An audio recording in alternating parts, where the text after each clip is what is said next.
उपस्थित सर्व शिवसैनिक आणि आपल्या कामगार सेनेचे जबाबदार पदाधिकारी बांधवांनो आणि भगिनींनो,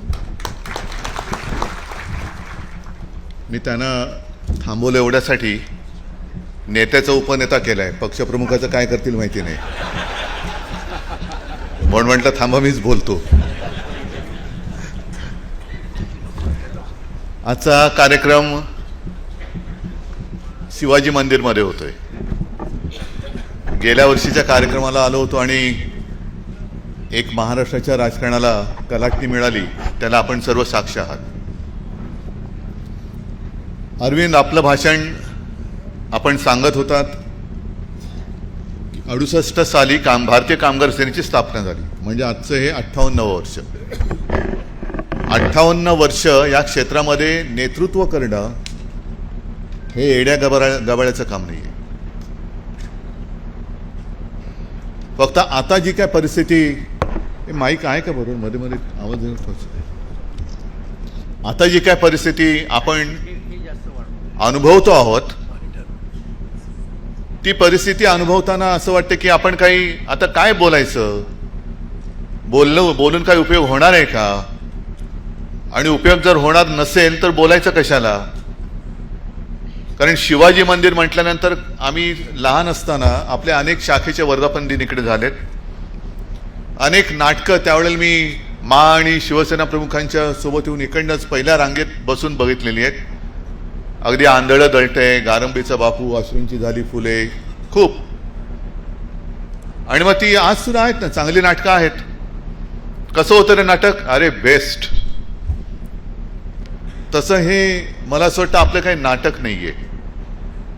नाही म्हटलं तरी आपण जी एक विचाराची दिशा पकडलेली आहे, मार्ग पकडलेला आहे, त्याच्यावरती पुढची वाटचाल कशी होणार आहे आणि आजपर्यंत वाटचालीमध्ये काय खाच खळगे काटे काचा कशा आल्या, कशा बोचल्या, त्याचा एक नाही म्हटलं तरी परामर्श घेणं, आढावा घेणं आणि मग पुढची वाटचाल ठरवणं, हा मला असं वाटतं वार्षिक आपल्या सभेचा हेतू आहे आणि तो तसाच असला पाहिजे.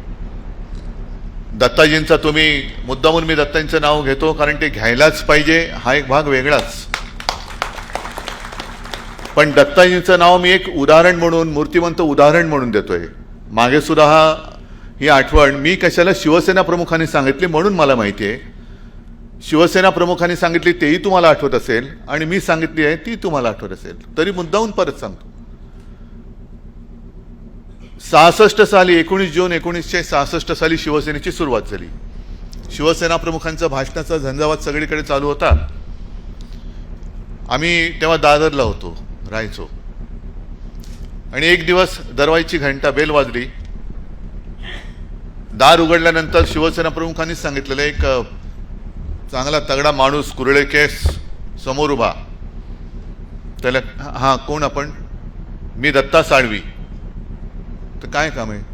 मी तुमचं कालचं मला असं वाटतं अमर हिंद व्याख्यानमालेतलं भाषण ऐकलं आणि नोकरीचा राजीनामा देऊन तुमच्याबरोबर काम करायला आलेलो आहे. बाळासाहेब म्हणाले की अरे इथे कशाचाच काय पत्ता नाही आणि तुम्ही नोकरी सोडून इकडे आलात. काय नोकरी होती? गिरणीमध्ये जॉबर, बरोबर ना जी? तर तुम्ही नोकरी सोडून इकडे काहीच नाहीये, काढू काय इकडे कशाला? मी न्याय हक्कासाठी आता शिवसेनेची स्थापना केलेली आहे, अजून कशात काही नाही, आणि तुम्ही सरळ नोकरी, चांगली नोकरी तुमची सोडून आलात. ते हो म्हणे तुमच्याबरोबर काम करायचंय. आणि आज मी मुद्दामून एवढ्यासाठी नाव घेतलं की जो स्वतःची नोकरी सोडून ज्यांनी अंधारात उडी मारली, त्यांनी भारतीय कामगार सेनेचं नेतृत्व करून हजारो लाखो लोकांच्या आयुष्यात उजेड पाडला. किती जणांना नोकऱ्या मिळवून दिल्या. याला म्हणतात धाडस, याला म्हणतात हिंमत, याला म्हणतात जिद्द. ही जिद्द जर का म्हणजे शिवसेना प्रमुखांचीच वाक्य आहेत, माझी नाही आहेत. की तुमच्यात जर का आत्मविश्वास असेल तर जगाच्या पाठीवर कुठेही जा, तुम्हाला मरण नाही. हा आत्मविश्वास तो आपण गमावत चाललोय की काय?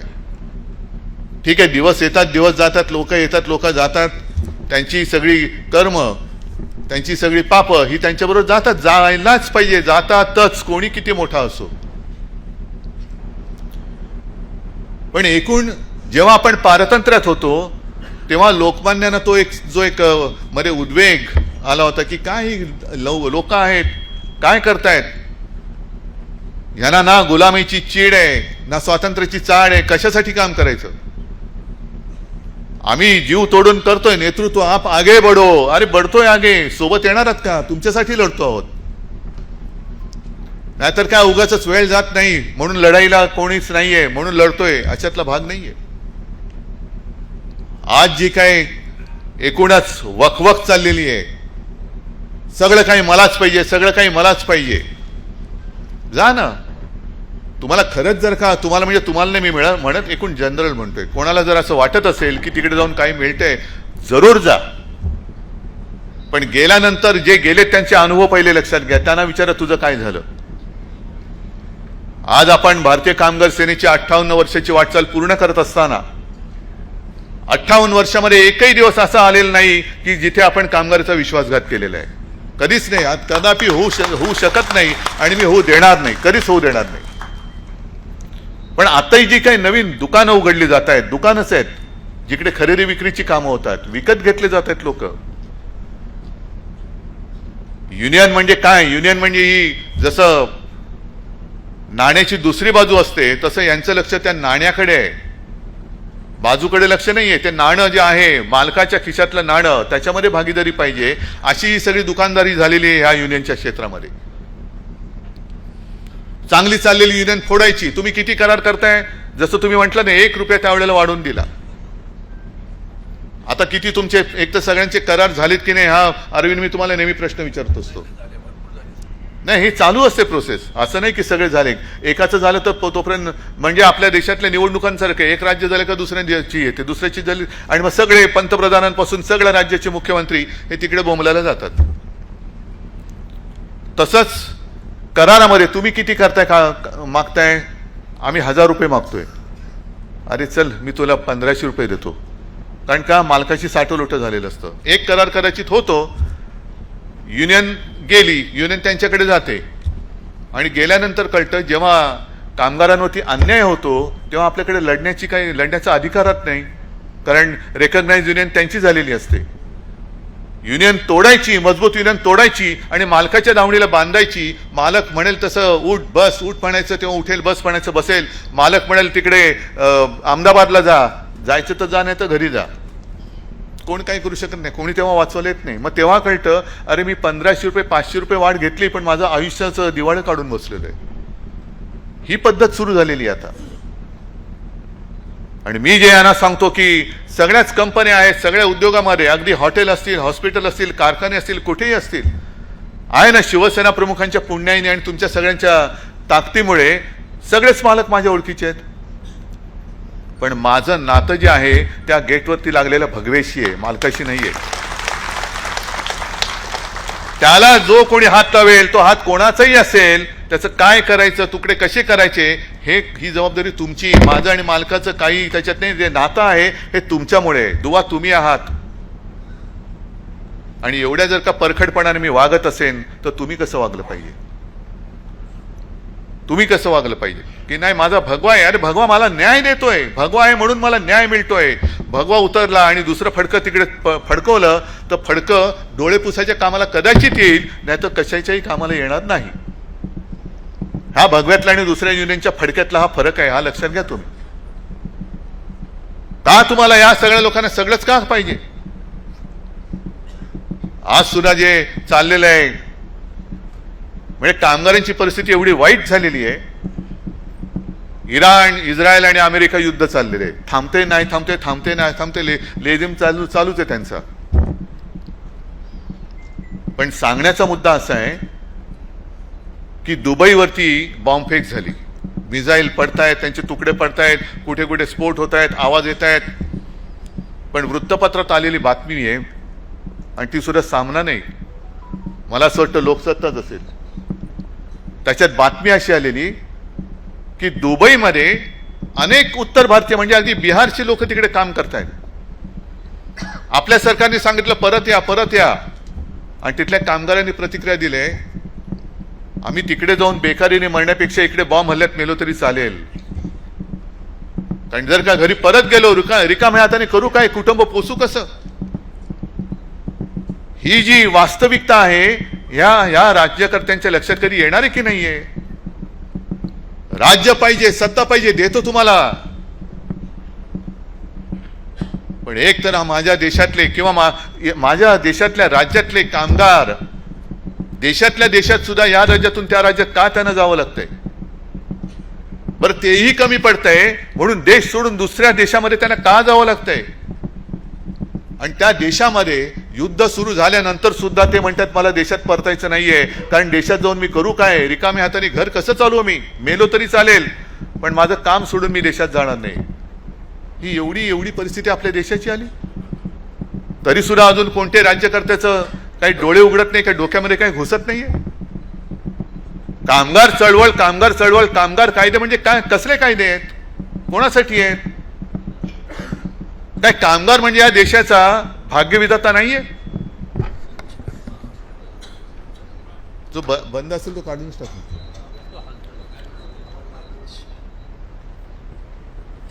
कामगार हा देशाचा भाग्यविधाता नाहीये?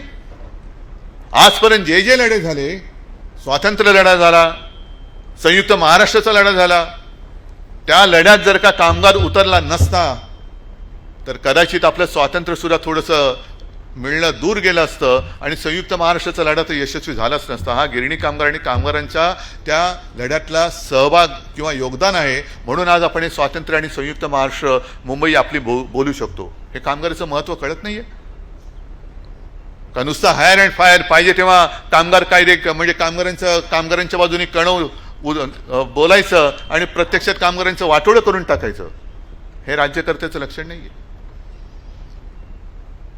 आज सुद्धा तिकडे जे काय चाललेले बंगालमध्ये, हे आमचे मुख्यमंत्री ते म्हणतात की आता आम्ही विरोधी पक्षाचे बुरके फाडणार. अरे आम्ही हिंदू आहोत ना, बुरका कुठे कधी तुम्ही काय घालताय आम्हाला?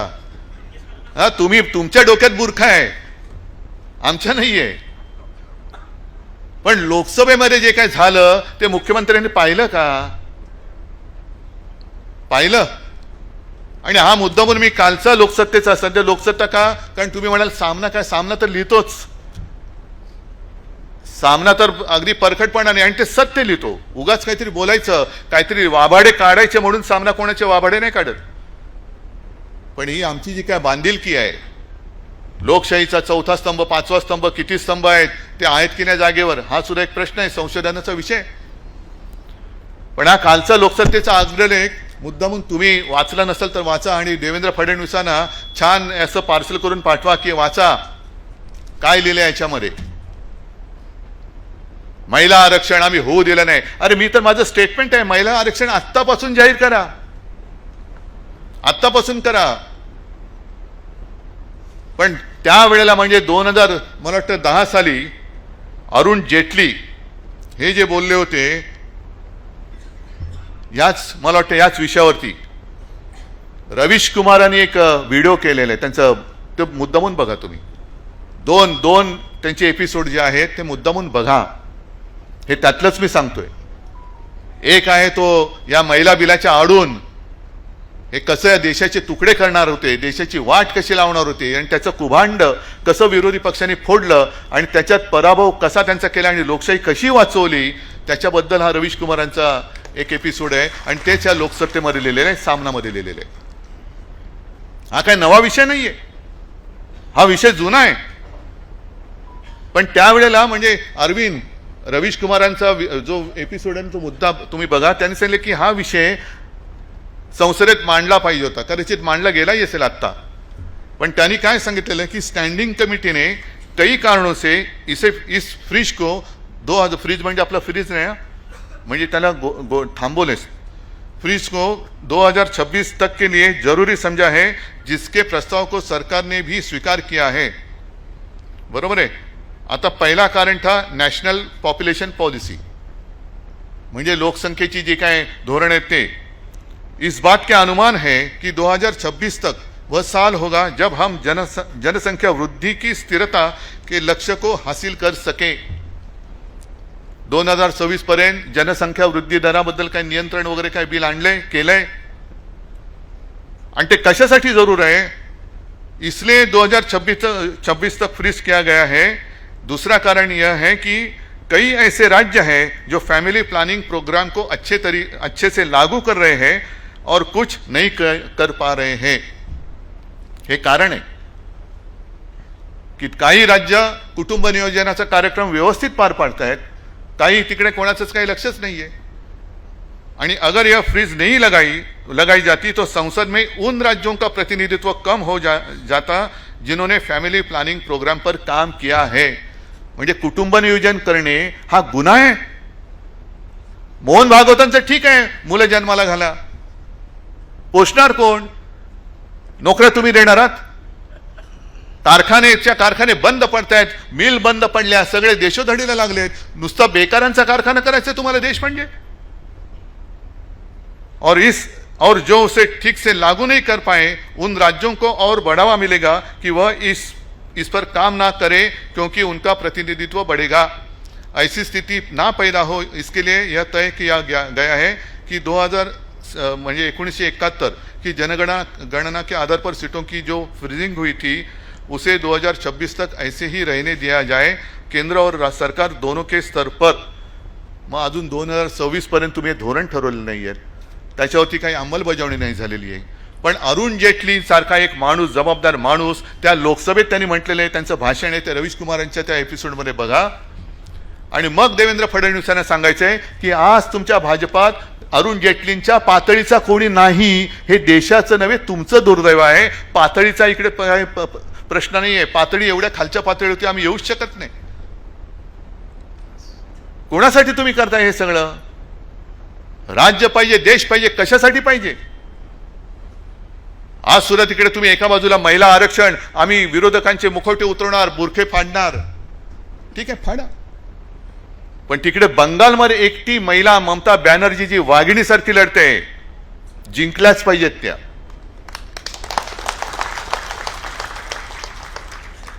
त्या एका महिलेला हरवण्यासाठी तो सुद्धा रवीश कुमारांचा तुम्ही व्हिडिओ बघा, जवळपास 2 लाखाच्या वरती सीआरपीएफचे जवान तिकडे उतरवलेत।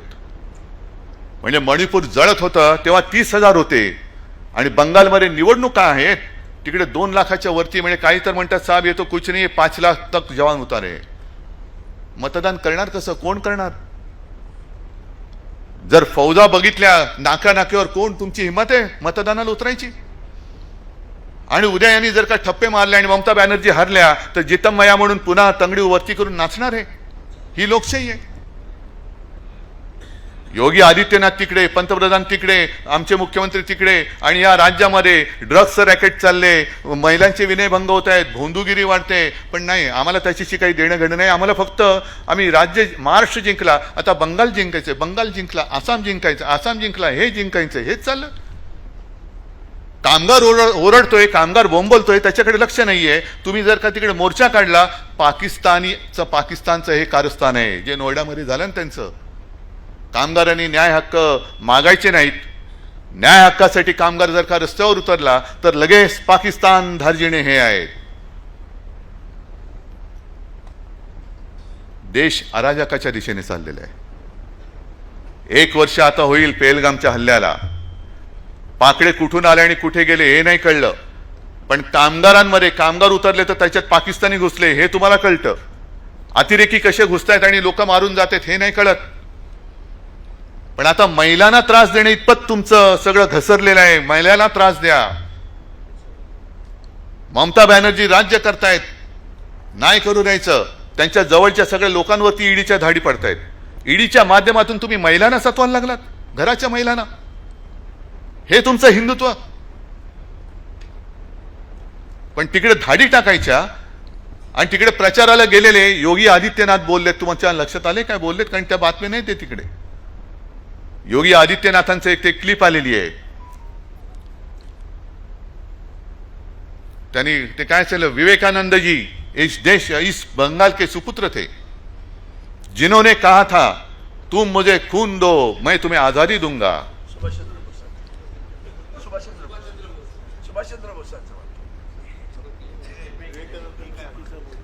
काय रे, मी बरोबर बोललो का चूक बोललो? मी बरोबर बोललेलो आहे, योगी आदित्यनाथ चुकीचं बोललेले आहेत। म्हणजे तुम्हाला जे लिहून दिलं जातं ते सुद्धा पाठ करून बोलता येत नाही. विवेकानंदजी बंगाल के सुपुत्र, अरे हो ना, तू होतास का तुम्हा? तुम मुझे खून दो मैं तुम्हें आजादी दूंगा. मुळामध्ये तुमच्या पक्षाचा आणि तुमच्या मातृपक्षाचा आझादीशी काही संबंध नाही. तुम्ही आझादीबद्दल बोलणारे तुम्ही कोण? हा, म्हणजे नेताजी सुभाषबाबूंबद्दल सुद्धा फक्त यांचं काय चाललेलं आहे, बळकवायचं सगळं. आदर्श म्हणजे नेताजी सुभाषचंद्र बोस पण आमचेच, सावरकर पण आमचेच, वल्लभभाई पटेल पण आमचेच.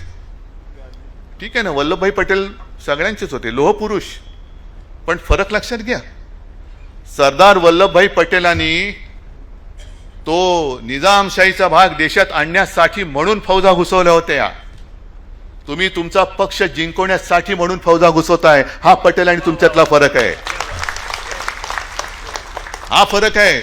म्हणून ते लोहपुरुष, पोलादी पुरुष म्हणतात त्यांना. तुमच्या जिंकण्याची अवकात नाहीये म्हणून तुम्ही ईडी, सीबीआय, फौजा घुसवताय निवडणूक जिंकायला. का तुमचं कर्तृत्व कमी पडतंय? तुम्ही केलेली कामं कमी पडतायत? तिकडे नाक्या नाक्यावरती फौजा उतरल्यानंतर कशा तिकडे काय महिला आरक्षण, महिला कशा बाहेर पडतील, कशा निवडणुका होणार? मग या देशामध्ये आता लोकशाही जिवंत राहिले की नाही हा विचार करायचा. आणि तो जर काय होणार नसेल तर मग या वार्षिक सभेला वगैरे काय अर्थ नाही. तुमचं तुम्ही काय करायचं करा. पण मला असं वाटतं की जो एक आत्मविश्वास शिवसेना प्रमुखांनी दिला आणि त्यांनी जे काही सांगितलेलं आहे की अरे 100 दिवस शेळीचं जगण्यापेक्षा एकच दिवस पण वाघाचा जगा.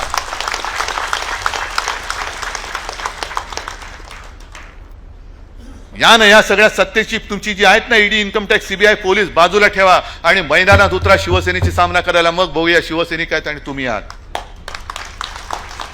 पण जरा कुठे खट्ट झालं का पकडायचा, केसेस टाकायच्या, जुन्या केसेस काढायच्या. जुन्या केसेस काय सलून काढले तुम्ही? हा, केसेस काढायचं म्हणजे काय काढते तुम्ही? जुन्या केसेस काढायच्या, छळायचं, मागे सगळं लावायचं, शुक्लकाष्ट लावायचं तिकडे आणि मग आम्ही जिंकलो. नाही, हे पुचाटांचा कारभार आहे, पुचाट. आणि महाराष्ट्रानं तरी हे सहन करता कामा नये. ज्या महाराष्ट्राने दरवेळेला देशाला दिशा दाखवलेली आहे, प्रत्येक वेळेला देशावरती संकट आल्यानंतर महाराष्ट्र धावून गेलेला आहे, हा इतिहास आहे.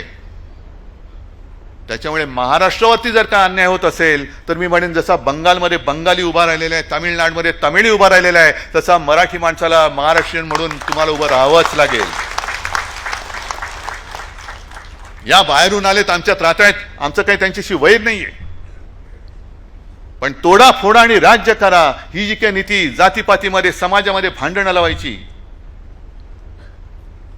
कशासाठी?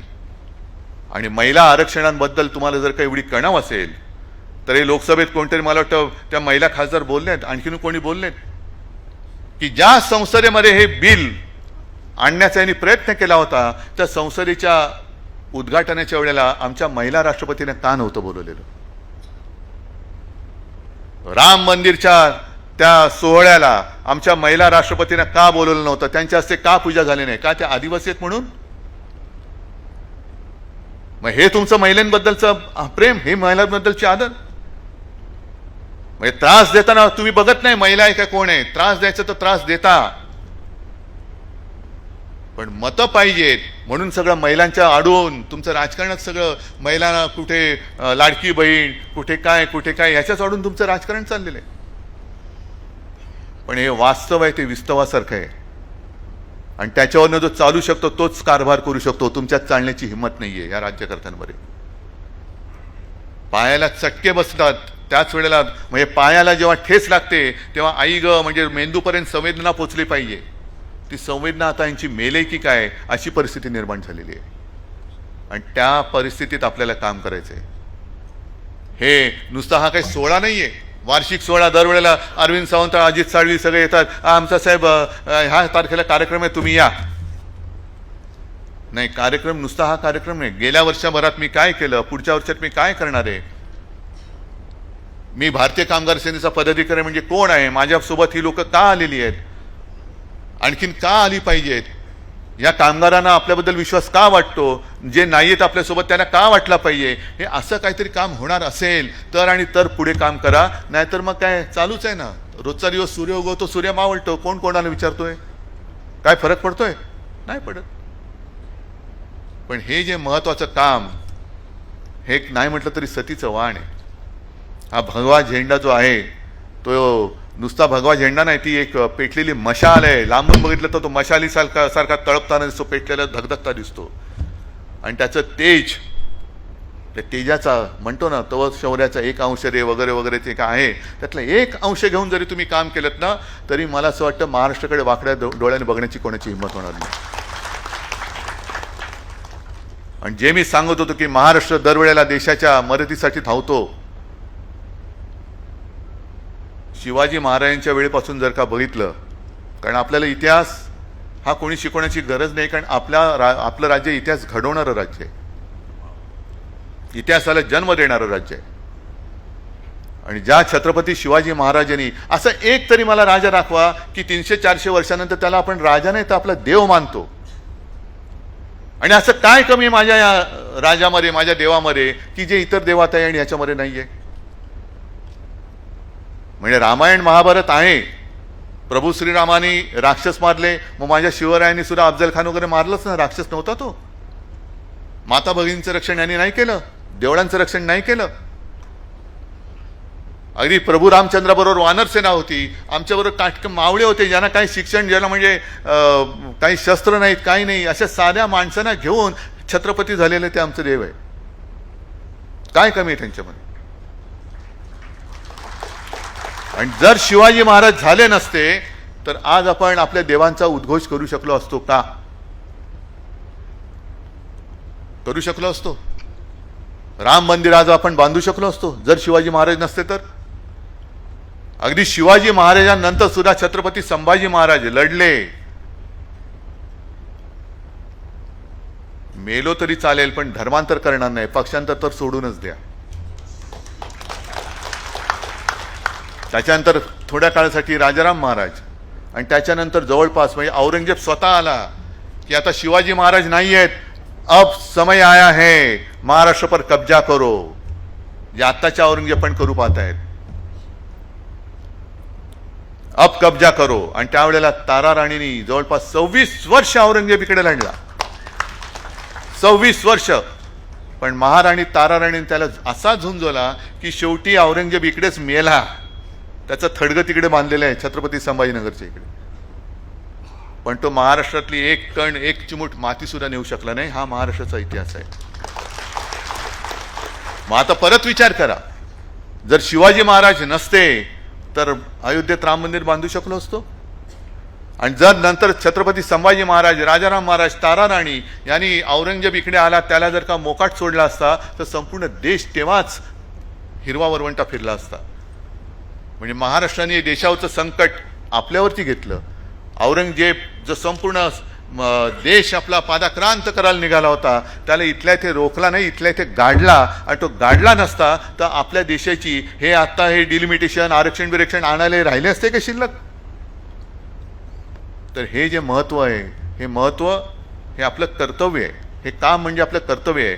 आणि जर आपण कर्तव्य पार पाडणार नसू तर मला असं वाटतं हे सगळे बाजूला ठेवून द्या, यांची काही गरज नाहीये. कारण ते पण बघत असतील ना, नसतील कशावरून की काय करतायत हे, मी माझ्या वेळेला केलं पण माझा नुसता उद्घोष करतायत. मी आहे मगाशी अरविंद सावंत पण जोरात बोलत, छत्रपती शिवाजी महाराज की, कशाला जय म्हणताय? तर हे करण्याची तुमच्यात हिंमत आहे का? पहिला प्रश्न मी तुम्हाला विचारतोय. जागेवरती पाय रोवून उभं राहणं आणि वेळ पडली तर 2 हात करणं, हा आपला महाराष्ट्र धर्म आहे. अन्यायाला तोडून मोडून टाकणं हा महाराष्ट्र धर्म आहे. आणि हा महाराष्ट्र धर्मच आपल्या या देशाला आणि हिंदुत्वाला वाचू शकेल. दुसरं कोणी याच्यामध्ये येऊ शकत नाही. आणि त्याच करता आता एका तयारीने उतरलं पाहिजे. आणि आज तरी मला ती तयारी तुमच्यात दिसते. ही तयारी अशीच चालू ठेवा, आणखीन मजबूत व्हा. आणि कामगारांच्या वरती म्हणजे या देशाच्या भविष्यावरती येणारं संकट हे तोडून मोडून टाकण्याचं पवित्र काम शिवसेना प्रमुख आणि दत्ताजींनी निर्माण केलेली भारतीय कामगार सेना कशी करू शकते हे त्या अन्यायकर्त्यांना दाखवून द्या, एवढीच तुम्हाला विनंती करतो आणि आपली रजा घेतो.